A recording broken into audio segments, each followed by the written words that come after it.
All right, ladies and gentlemen, if you could please take your seats. Just before we begin the next panel, I have some unfortunate news. Unfortunately, Minister Aganga could not make it, but of all the excuses he gave, it's probably the best one. G8 business is hard to top, so we'll forgive him for that, and unfortunately he won't be here. So instead of that, we're going to run both panels back to back so that you can take advantage of as much speaker entertainment as possible. So we'll have this panel and then the media and entertainment panel after that, followed by a very brief vote of thanks, and then the reception over across the road at the Fitz. So with that, I will turn it over to you guys. Thank you. Well, welcome everyone to the Deals in Africa panel. Before I start, is there anyone here who was originally planning to go for the media panel instead of the Deal in Africa panel? Good. Okay, so we have the right people here. And those who are planning to go for media, you are now going to see what you would have missed if you had gone to that panel and missed this one instead. I'll start by introducing the panelists. From my right is Miguel Azevedo, who is the head of investment banking for Africa in Citibank. Before Citibank, he has also worked in a couple of other banks. As with all bankers, I think they tend to go everywhere. He's been with Bank of America, Merrill Lynch, and also with Goldman Sachs. Next to him is Nick Matthews, who is the partner, M&A and Transaction Advisory for Africa. He has worked across Africa and has lived in between Dar es Salaam and Johannesburg over the last few years. And then Michael Larbie, who is the CEO of Rand Merchant Bank for Nigeria and West Africa. I told him the fact that his office is in Lagos implies that Lagos is the capital of West Africa. Anybody who wants to challenge that. Before that, he also did work with Merrill Lynch. I don't know if your paths crossed with Miguel. And also at AIG. Then next to me is Jenny Knott, and Jenny is the CEO of Standard Bank International, CIB. Is the CEO of CIB International for Standard Bank. I had to be corrected to be sure I get that correctly. I didn't want to be over-promoting. Exactly. And I think your remit covers Americas, Asia, Middle East, Jersey, London, Isle of Man. So everything outside Africa, if I'm correct, basically. Focus on that. Focus on Africa, exactly. It's like helping companies from outside get access into Africa. So these are the distinguished panelists we have right now. I will start with a couple of questions and then move over to hand over to you guys. So my first question, and I mean anybody could take it, but I'll probably start with Nick. Where's the current deal activity focused in terms of regions and sectors? Where are you seeing? Looking back over the years, a lot of the activity has been in South Africa and to a less degree North Africa. Merger Market recently did some research going back 2003 to 2011, which confirmed that was the trend. In terms of sectors, the mining sector, given the natural resources in Africa, has received a significant amount of deal activity. Typically, those deals are larger. So over that period, 22% of the deals in terms of number were done in the energy, mining and energy sector. And in terms of value, it was close to 30%. And that trend continued into 2012, where fully 1/3 of the value of transactions was in mining. With the resources commodity waning at the moment, a lot of the mining companies, a lot of the global miners are under pressure, lots of austerity measures. We heard in the earlier sessions about some of the challenges and write-downs that Rio Tinto has had in their mining operations in Africa. So, the old adage is Africa is not for sissies, and the so-called natural resources super cycle has waned. And so I think, looking forward, I think we'll see less of that in the short term. We will see some consolidation possibly in platinum sector, the mining sector, the gold sector. But I think that will wane. In terms of where the deals, cross-border deals are coming from, South Africa is still a major player, has been over that period which the merger market study covered. So South Africa is still an investor into Africa off its own bat, and often internationally owned companies coming through South Africa. But I think increasingly people will start to focus on East and West Africa, just given the nature of the demographics and the economies there. What will be the drivers of the new deal flows? Where I think mining and resources will wane, I think the consumer-facing industries will continue to grow. Okay.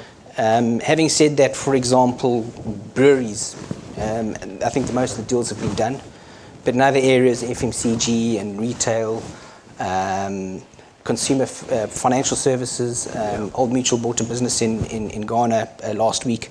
I think those are going to be the areas which will take up the slack. So I think we're in terms of deal activity, unfortunately, I don't know if my colleagues agree with me, Africa is not, is part of the global trend of reduced activity, perhaps not as acute, but I think we will also, continue to look to more emerging market investors, South transactions from Asian countries, from South America, and so really I think it's a mixed message in terms of where I see the activity, but where it will take place, most certainly consumer-facing industries. And I think the silence perhaps indicates that your panelists maybe agree with you. If anybody disagrees. Yeah, I think it's broad in line with, I would actually unpack, deal activity can be quite broad, and a lot of things in one. So it's M&A activity, and then obviously lending activity, and sort of sovereign debts issuance. So if you unpack that, there may be some differences there. So from a corporate loan, from a loan activity, I think Nigeria has actually done more loans and rank quite high on the league tables versus South Africa. And then if you then unpack it and look at sovereign issuances, you've had Namibia issue, you've had Zambia, you've had Rwanda, and a few others, Tanzania, and a few others line up. So we see it quite broadly. I think one look at the challenges in Europe, good African sovereigns are actually priced quite well. So the Nigeria implied yield of the Nigerian sovereign bond now, it's about 4.5 compared to where Spain is borrowing now and where Greece, and it's actually very, very attractive. So you probably see the Nigerian government come to market with a rather big issuance. I think Ghana has announced it's going to do $1 billion. So we've seen a lot of activity on the sovereign space. It's not necessarily a sweet spot because you don't make as much money off of them, but there's quite a bit of it. With that comes the sort of ancillary businesses that fall of it. So if the sovereign does go, then the corporates are also emboldened to then look, because you can price the deals off of the sovereign. So we see a bit of that. Where is the financing of these deals coming from? Is it from within Africa, from outside, or even locally? Sure. So I think there's a combination. I would say the U.S., interestingly, actually takes quite a bit of the African sovereign paper. Now, when you talk about loans, so I look at the Nigerian market where MTN last month raised $3 billion of a facility. Of that $3 billion, $2.8 billion was actually raised locally in Nigeria. So big Nigerian banks actually took the paper. We did $200 million of that amount as a South African bank out of South Africa, but the rest were done locally.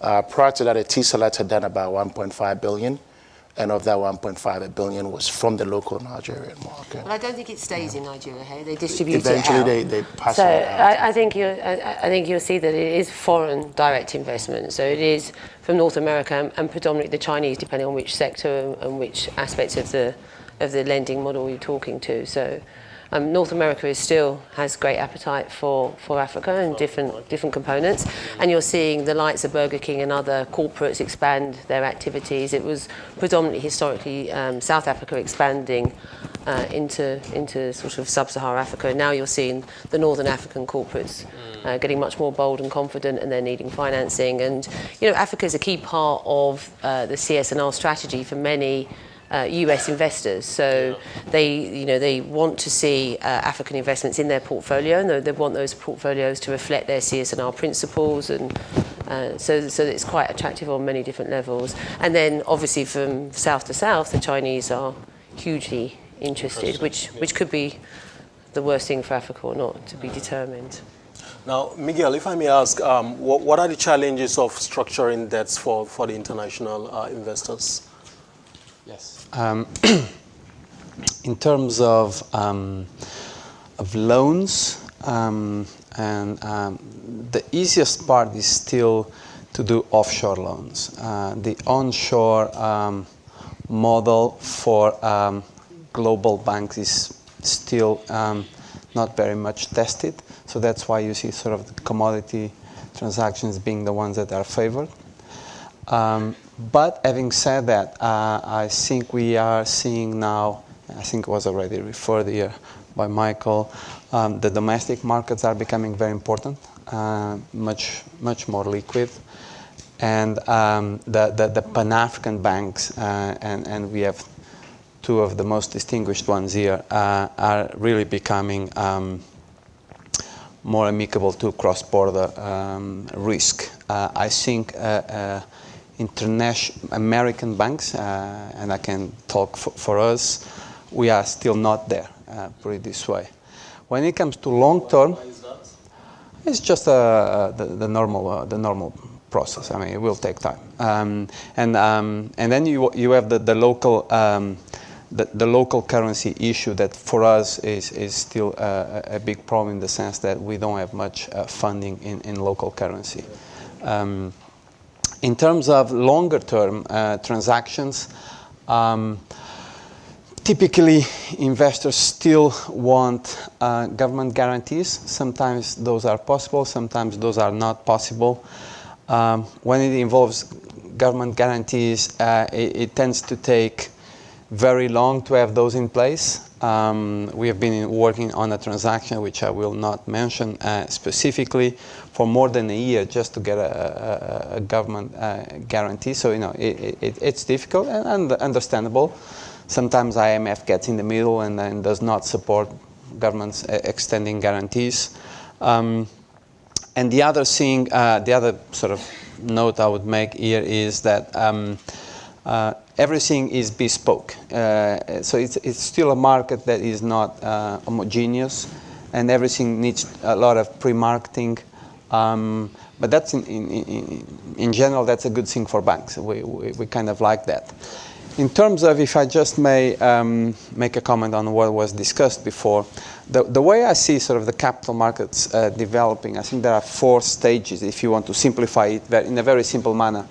You have the sovereign DCM, the debut bonds of governments. After that, the biggest corporates and or the banks of those countries will follow and come to the international markets with bond deals. After that, after you have established some references on the debt side and risk-free rates and all that, you start getting the ECM part of the world, the equities business, and you start having sovereign equities. By sovereign equity capital markets, we basically mean privatizations. Markets really only develop when you have privatization. This was the case in Latin America. This was the case in Europe. And after that, you have corporate ECM.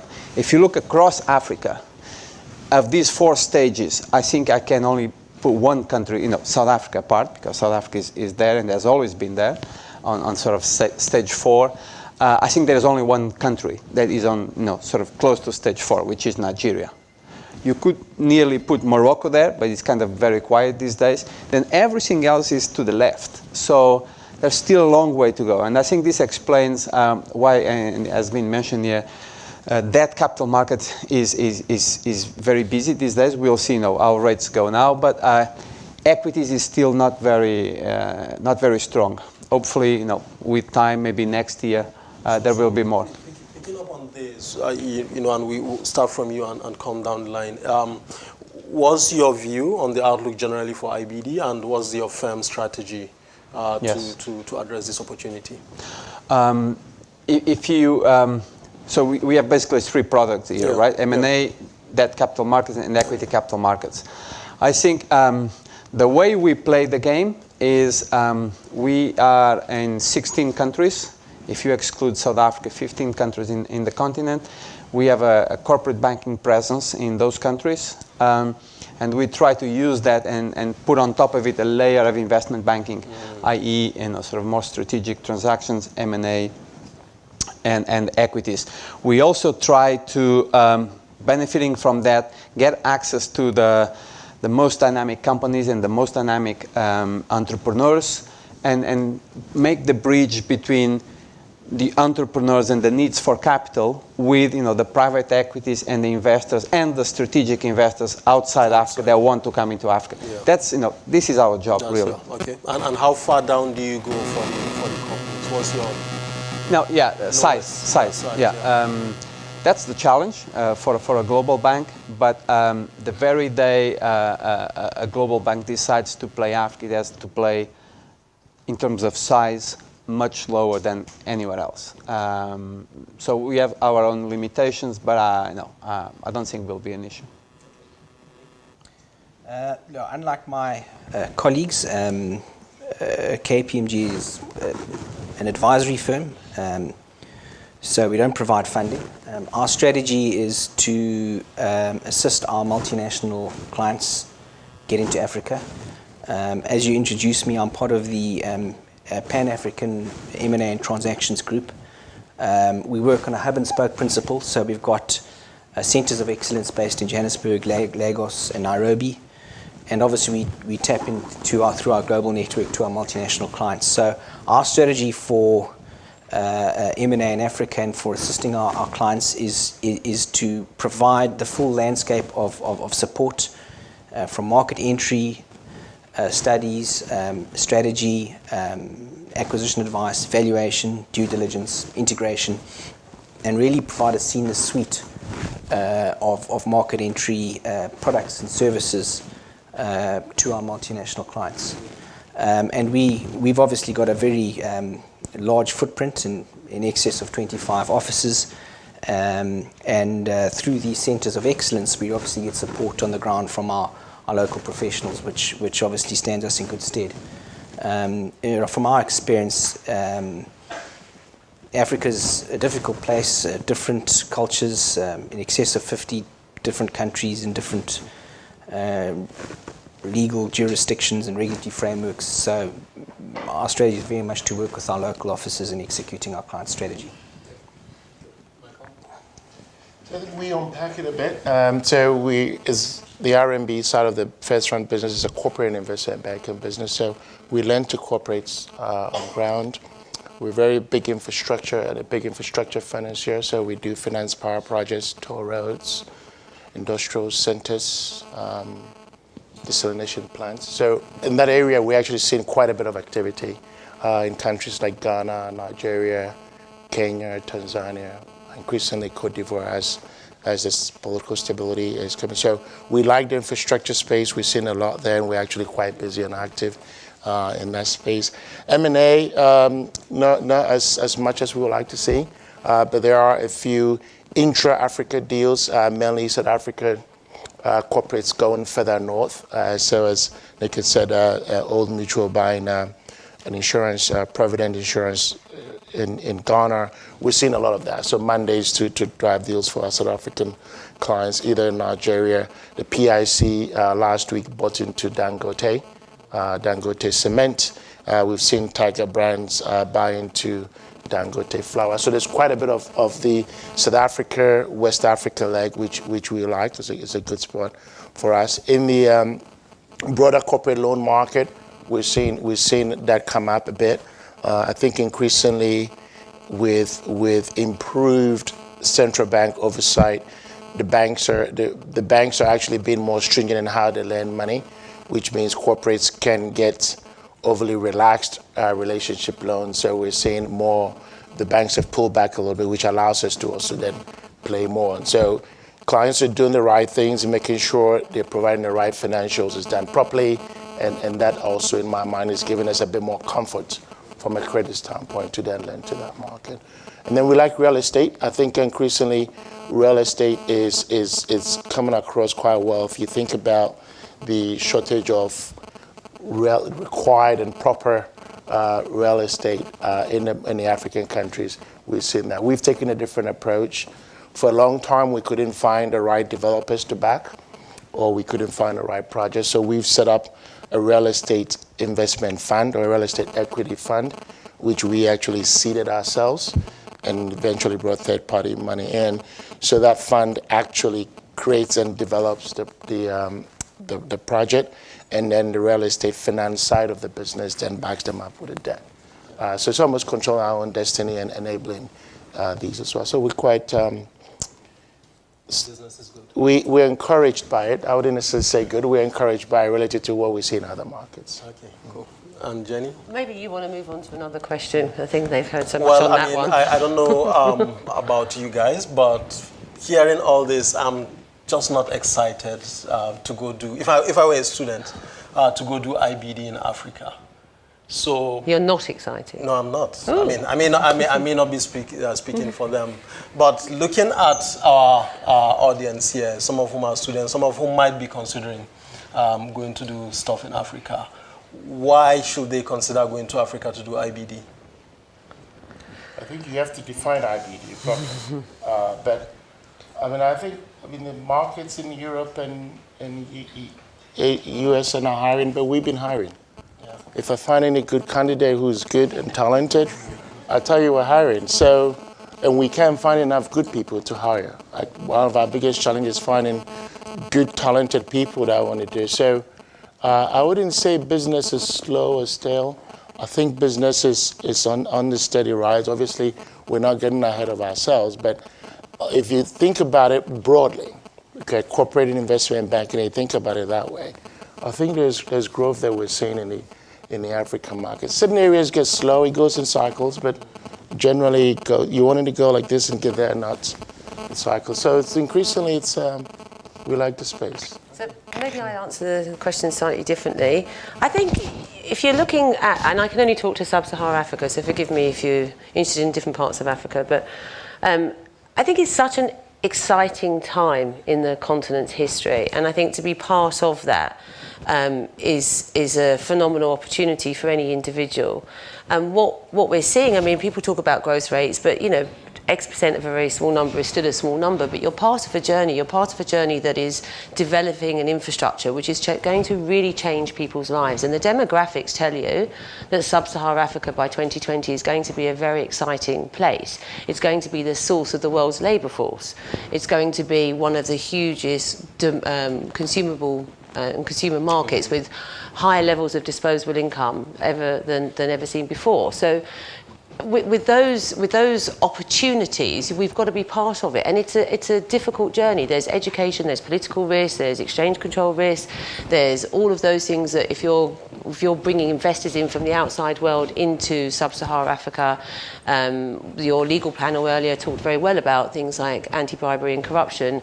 The Department of Justice in the US and the Serious Fraud Office here in the UK, these are very aggressive bodies that judge the behaviours and the standards of Sub-Saharan Africa through a lens which actually, if it were reflected back on the UK, even today, frankly, my view is Sir Hector Sands, becoming Sir Hector Sands for leaving the FSA and joining Barclays, is another form of oil in the engine, which if we were applying that to Sub-Saharan Africa, we'd say, ABC, don't do business with them, blah, blah, blah. So there's a lot of hypocrisy in that, but it is a very dangerous journey. So we need to support our partners as they invest, and we need to be excited by the opportunity to make a real difference.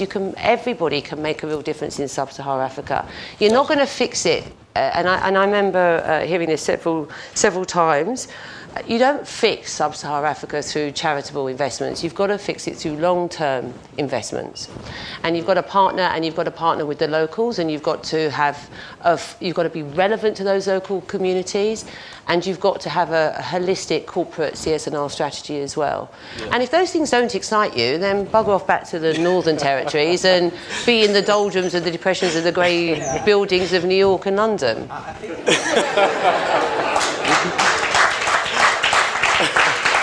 I think the message is that it's not easy, it's challenging. These are difficult markets.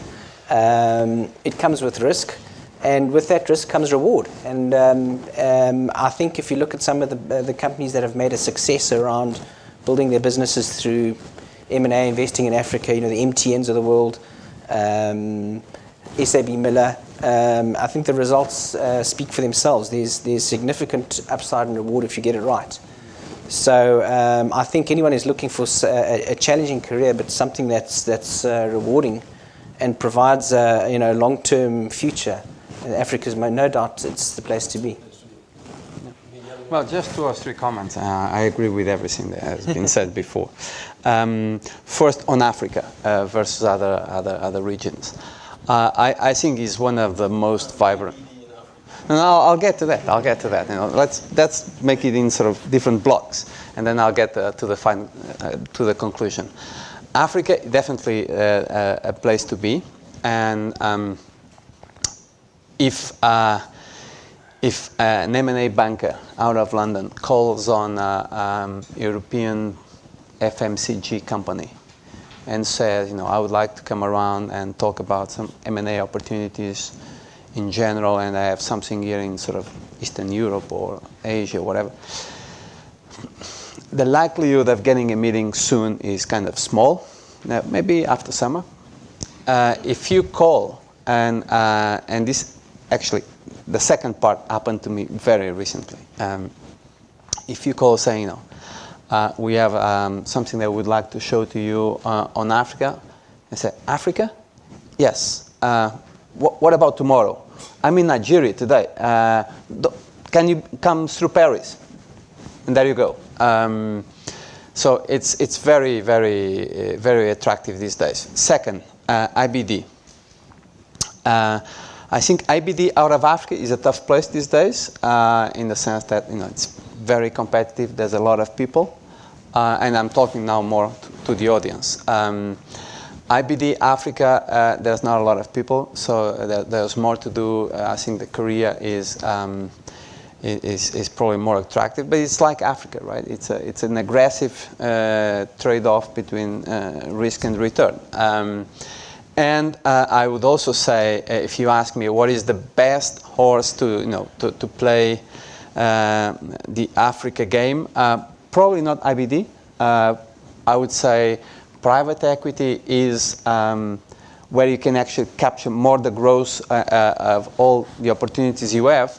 But I don't think people coming off university, even if it is a master's, I don't think they should start in private equity.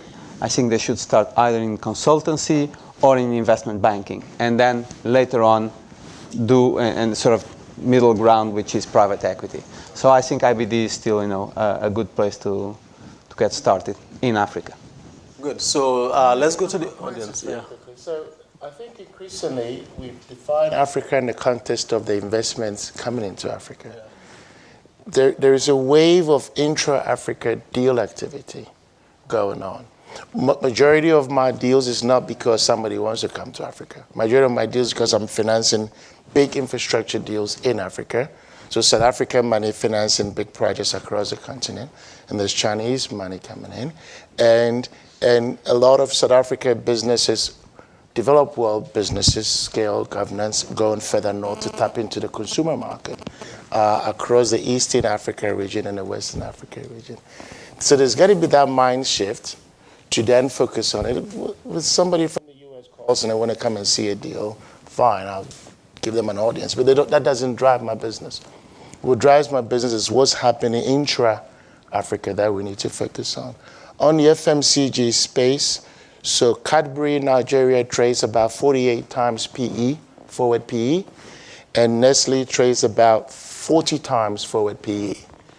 Now, in Nigeria, that's actually creating problems for Nestle itself and Cadbury itself.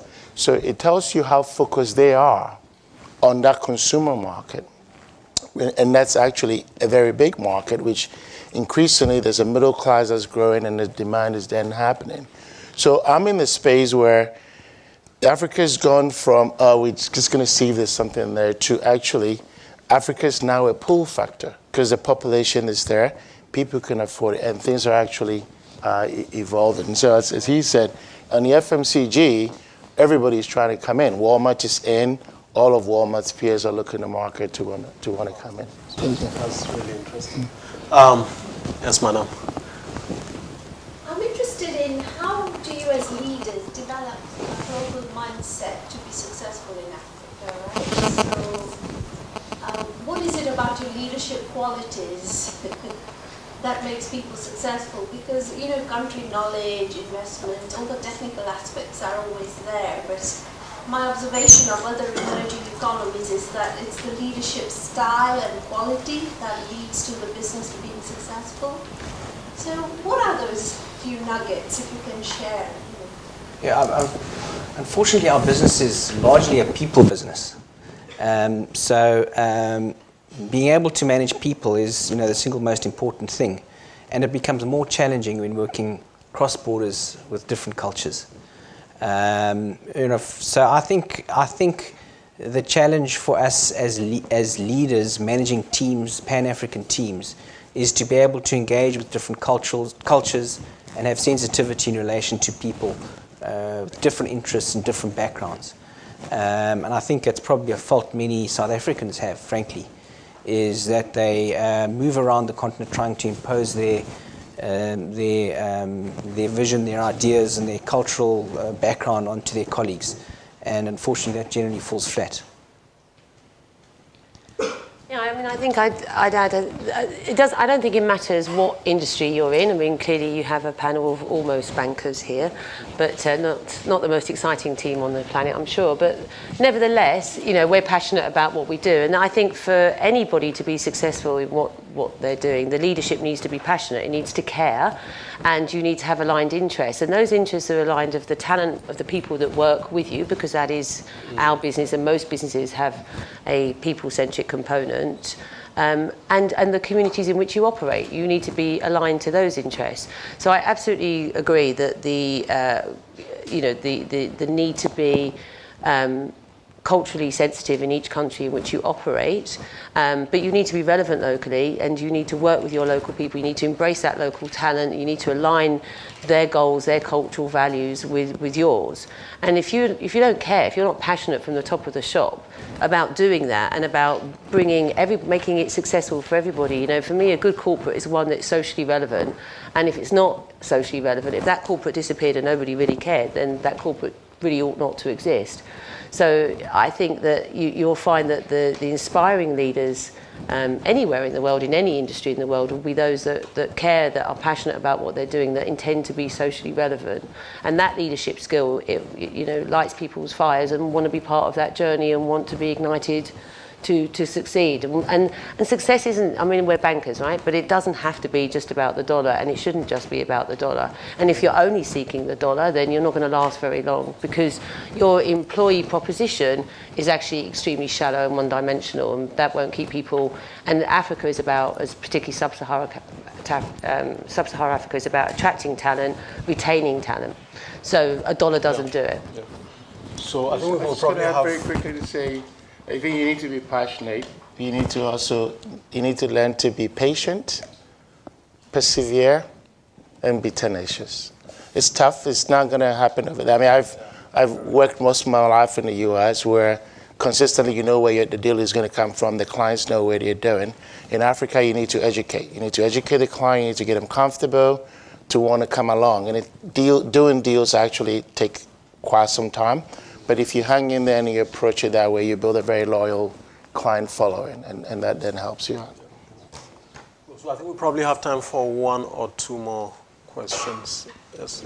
Hi, my name is Samalin Chienji, and I have a question probably more directed at Nick. There seems to be an increasing activity in the M&A space, sort of within Africa and also outside investment within Africa. And I was wondering what your view was on the impact of the COMESA Competition Commission on the execution of M&A deals. Yeah, competition, sometimes I think the regulators just get it wrong. Clearly, competition law is important, but I think some of the thresholds that have been applied across multi-jurisdictions often just don't make sense in terms of deal size. And in terms of the COMESA one, it creates an extra burden to closing the deal. We've had competition law in South Africa, but there's never going to be an African Union. So in Europe, at least you deal with one regulator. And if I'm doing a deal in Tanzania, I potentially have to deal with the South African Competition Commission, the relevant antitrust authorities in Tanzania, and potentially a third body. So it creates complications, and sometimes I think regulators try and impose rules from other jurisdictions or best practice and don't tailor it appropriately to the local market. Yeah. Yeah. Yes.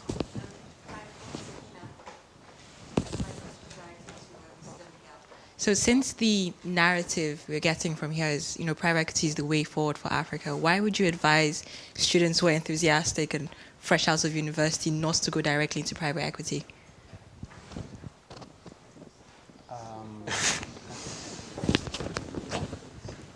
I do believe that I think private equity is extremely interesting but very challenging, and it's really a combination of finding the deal, doing the right valuation to come in at the right number, put together the right financing package, and but there's a lot more than that, right? Then there's the day after the acquisition.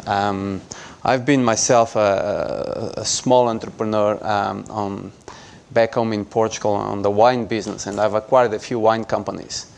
And I used to say that when you are a principal in buying companies, all the good news come before you do the acquisition, right? The day after the acquisition, all the bad news all of a sudden show up.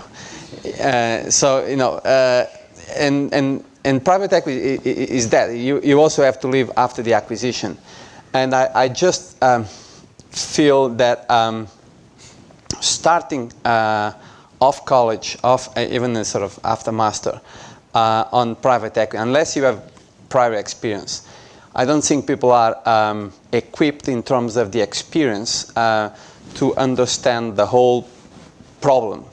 And I think investment banking on one side and consultancy on the other will give you the right preparation for that. And if I were to choose between consultancy and investment banking, although I've spent my whole life in investment banking, I think consultancy prepares you better for that. Maybe I could just add that I think that's what the market's looking for. And just in terms of the turnover in my team, a lot of the guys end up in private equity businesses. I mean, I think, to be honest, if you ask us as prospective employers what would be attractive about somebody who's just left, grad school or whatever, into an area like private equity, which we also have inside banks, I would say nothing. As a junior analyst, just go find me someone who's good at maths. But you've got to bring something to the table. What are you bringing? You don't have deep knowledge of those sectors or those markets. You don't have those relationships. Come back to me with that credibility. Somebody who just wants to go straight into private equity, they're after a buzz of something, but it isn't necessarily going to bring something to my table, because I want you to tell me what relationships you have, what deep understanding of those markets, of those sectors. It's not a textbook. I can read my own textbook, and most of my guys can read a textbook. So, you have to bring, and I think, to be really, in my experience, I've worked with some pretty tough buggers in private equity, and I've worked on many deals in private equity in my time, and I can tell you now, at the top table, you need people who really add value, and that comes from deep expertise. You just can't bring it to the table with a few years of very clever studying. And I would always say, I don't believe anyone should be a policeman under 35, and I don't believe anyone should work in private equity much under that. You just don't have enough skills and intuition, experience and common sense to deal with what's thrown at you and to really add value. I mean, of course, there's analysts, and you can go that really hardcore route up through private equity. Yeah. But I'd be far more excited by a candidate who'd actually worked on the ground somewhere, worked inside a company, had seen, understood what it was like, than someone who's just a Jenny, I'm getting some looks that make me think we are overrunning. So just to quickly summarize, I mean, it looks... Okay. The only view I have is, look, I think private equity is on the rise, but it's not on a scale where it's going to be able to absorb most of you in a room if you wanted to go do it. The private equity shops are small. It's normally about 5 or 6 people that do it with just one analyst. So if you can get in, great. But increasingly, because they run with a very lean, small team, they're looking for, even if you're the analyst associate level, having some relationships or some product sector expertise gives them a bit more leverage. So if you had worked in banking before, some area sector before coming to B school, then your chances there are great. So I think it depends on the individual circumstance, if you. Okay, so thank you very much. I mean, as with everything else, it looks like there's a huge opportunity in doing IBD in Africa. And Michael in particular is looking for talented candidates. So I could begin to screen CVs if anybody is interested. But in anyway. country. We don't want them here. We want them in country. We'll have all of you in country. Okay, and also it's a good route to private equity, which is fun. So thank you very much for your time, and I hope our audience got something out of this as well.